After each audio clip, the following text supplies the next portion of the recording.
Olá, pessoal queridos, é uma alegria estar com vocês no canal da YK para dialogando com o Orchese. Olá. Doutor Orchese, querido, nós estamos com essa obra aqui, Direito e Formação Humanística. Aí a primeira questão é por que a obra Direito e Formação Humanística? Porque o nosso querido CNJ, ele determinou a partir de 12 de maio de 2009, quando editou a Resolução 75, que todos os concursos de magistratura do país, do trabalho, federal, estadual, obrigatoriamente na segunda e na quarta fase, ou seja, na fase escrita, na preambular não, na fase escrita e na fase oral, obrigatoriamente tinha que cair formação humanística. E incluíram nessa formação humanística partes, sociologia, psicologia, ética e estatuto jurídico da magistratura e filosofia, além da teoria do direito. Aí eu me reuni com o professor Ouney Queiroz Assis, ambos dávamos aula no Damásio Educacional, na época eu dava aula no curso preparatório, hoje só na graduação, e nós resolvemos pegar aquele edital do CNJ e fazer uma obra assim, simples a respeito do assunto, né? Que até fomos bem criticados, porque muitos falavam que não é possível fazer uma coisa que é complexa, transformar numa coisa simples. Mas a nossa preocupação era a ótica de anos, já tinha mais de 20 anos lecionando para formação de juízes, e o sujeito que quer ser juiz, ele gosta de estudar civil, penal, processo penal. É isso que ele gosta, né? Principalmente o juiz estadual. E faz todo sentido, né? O juiz federal gosta de tributário, previdenciário e gosta de constitucional, e o juiz do trabalho, processo do trabalho e trabalho. Então, eles não gostam disso aqui. E a gente quis dar uma coisa que fosse, assim, sucinta nessa área, mas correta, entendeu? E ainda assim fomos mal interpretados. Eu acredito que esse tipo de obra, né, a obra dedicada a temas que são complexos, que requerem profundidade, assim por diante, mas que uma obra sendo mais sucinta, ela não retira necessariamente o valor daquela matéria. O fato de que temas sejam complexos, ou que temas mereçam aprofundamentos, não significa que não possa ser feita uma abordagem um pouco mais sucinta, desde que contenha os elementos necessários para que as ideias sejam transmitidas de forma correta e sirva como auxílio, né, principalmente para decisões, talvez, ou decisões um pouco mais difíceis, ou principalmente, acredito eu, a formação propriamente humanística do magistrado ou do funcionário público. A ideia, então, eu acredito que é válida sim, e que ela serve e ela tem uma função essencial, na verdade, na formação dos nossos futuros quadros, né, do funcionalismo público. E na verdade, do funcionalismo público, digamos, de cúpula, né? Então, ela tem uma estrutura muito boa, acredito, uma estrutura que é acessível para o concursando, né? E também tem uma preocupação com digamos, a horizontalidade, né, da temática. Então, apresentar todo o conteúdo que o CNJ exige e, acredito, de forma suficientemente aprofundada para que o candidato saiba o que é importante e, eventualmente, se for necessário ter um aprofundamento maior, ele possa também correr atrás de obras aprofundadas. A verdade é a seguinte, no âmbito dos concursos, não se espera que haja um magistrado ou um promotor do Ministério Público, por exemplo, que sejam peritos, por exemplo, em Kant, ou em Marx, ou em algum autor específico, e, portanto, não se espera que sejam filósofos. O funcionário público é uma pessoa prática, tem que ser uma pessoa prática, mas não pode descurar, não pode ignorar toda a base ética, a base, inclusive moral, a base humanística, na verdade, da nossa formação. Então, a obra serve, acredito eu, para não dar essa formação, não dar um primeiro contato com aquela formação, mas pelo menos para recuperar aquilo que, em princípio, o aluno deveria já ter tido na graduação e um pouco mais ainda, ou seja, apresentar textos, apresentar ideias já bem formadas para que a formação humanística, né, do futuro funcionário público fique mais completa. O que a gente repara é que, infelizmente ou felizmente, o aluno nos primeiros ciclos, ele não está emocionalmente preparado para essas matérias, acaba passando de uma maneira muito, talvez, deficitária por ela, e aí realmente ele também não se preocupa durante, obviamente, a preparação dele para os concursos de magistratura, até porque as pré-vestibulares são extremamente difíceis e muito legalistas, então ele se foca naquilo.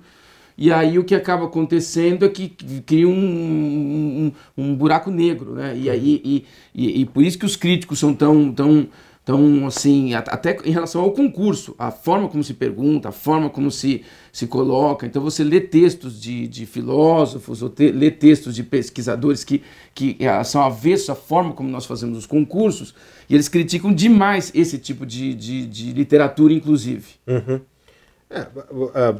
Evidentemente, há uma dificuldade, né, na própria avaliação. Como é que se avalia alguém que, eventualmente, tem que exercer um cargo público, deve apresentar resultados, não tem como ser funcionário público e não apresentar resultados, e, portanto, a banca tem uma preocupação com a avaliação da capacidade laborativa do sujeito e do candidato, e não só isso, mas a sua eventual capacidade de raciocínio, memória, inclusive, acerca de leis. O mais importante, na verdade, o bojo daquilo que constitui o trabalho de um magistrado, um promotor e assim por diante. Então, há uma dificuldade, a dificuldade é real. Até porque não se quer um filósofo. Sim, claro, exatamente. Né? Se o intuito fosse que tivéssemos funcionários públicos ou juízes filósofos, então, bom, o curso deveria ser filosofia e, portanto, o concurso deveria refletir isso. A ideia é tentar, na verdade, fazer que os futuros funcionários, magistrados principalmente, eles continuem focando no que é importante, na lei e, portanto, matérias dogmáticas e principalmente legais, né? Mas que também, pelo menos, tenham alguma formação humanística, diria, essencial. Aquilo que se espera essencialmente de uma pessoa bem formada. É verdade que os alunos, normalmente, nos cursos de graduação, eles veem essas matérias nos primeiros semestres e, portanto, muitos não estão ainda preparados para entender a profundidade do que estão estudando. Mas isso também faz parte do ensino em qualquer outro lugar do mundo. Tampouco se espera na Alemanha que um juiz seja um filósofo ou tenha conhecimentos aprofundados de filosofia. Ou mesmo em qualquer outro país da Europa ou do mundo em geral.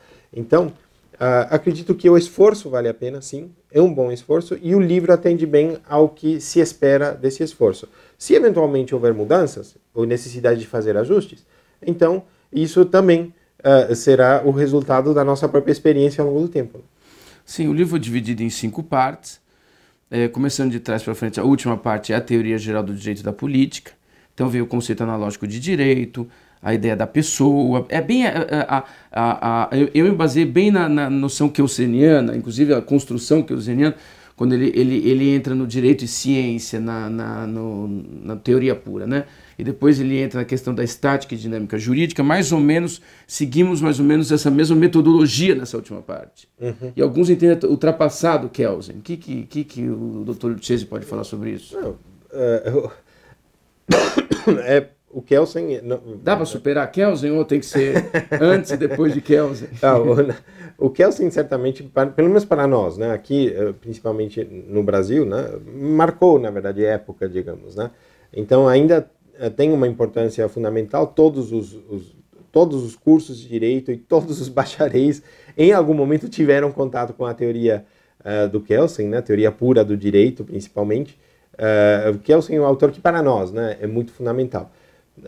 Agora, ele ainda, assim, tem muitas contribuições a serem feitas e são escolhas também que se fazem, que os autores fazem, para tentar, mais uma vez, estruturar a matéria e tentar associar, né, aquilo que o aluno já conhece com algum conhecimento novo. Então, acredito que vale a pena esse tipo de... E ainda se mantém atual, né, esse tipo de exposição, na medida em que nossos cursos oferecem isso, e é bom para o aluno ter essa associação, algo conhecido com algo novo. E, de fato, a obra também traz algumas novidades, reestruturações, que são importantes para o aluno. Então, acredito que sim, ainda é válido citar o Kelsen como o positivista, por assim dizer, de carteirinha, né, no nosso direito. A quarta parte, a filosofia do direito, o professor Oney construiu. O professor Miguel Reale, filosofia, divisão da filosofia jurídica, teoria tridimensional. Depois foi um pouquinho no Tércio, enfoques dogmáticos e zetéticos, justiça comutativa, distributiva e geral, direito e moral, prudência, que é uma matéria que ele gosta muito. Aí ele discutiu o positivismo, as várias facetas dele e o naturalismo clássico e moderno. E aí destrinchou um pouquinho Locke, Hobbes, Montesquieu, Rousseau. São os temas, né, na verdade, são todos retirados dos principais autores, né, que, mais uma vez, os alunos conhecem, ou pelo menos deveriam conhecer, os candidatos deveriam conhecer já esses temas no momento que estão se preparando para um concurso. Durante a graduação, nós estudamos isso, inclusive, com algum detalhe.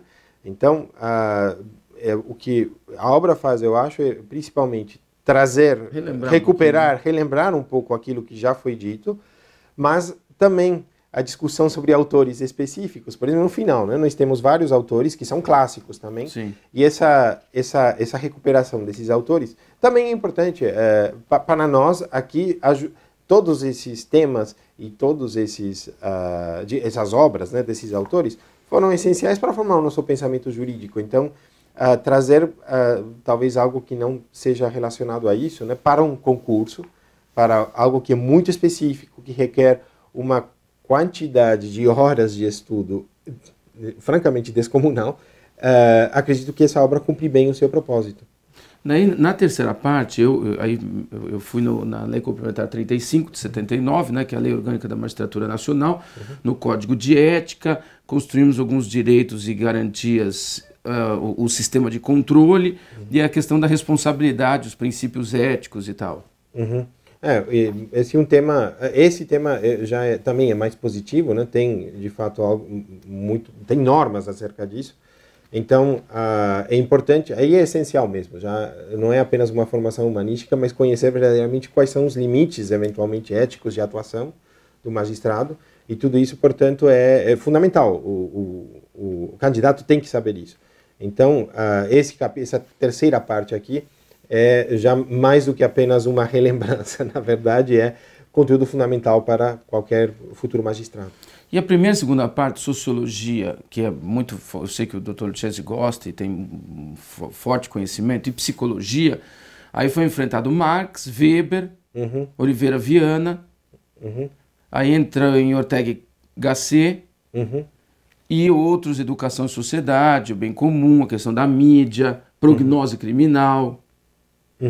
Então, esses são todos temas, né, no fundo, que normalmente nos cursos de direito eles dedica-se normalmente ou uma disciplina, no máximo um semestre, para estudar alguns desses temas.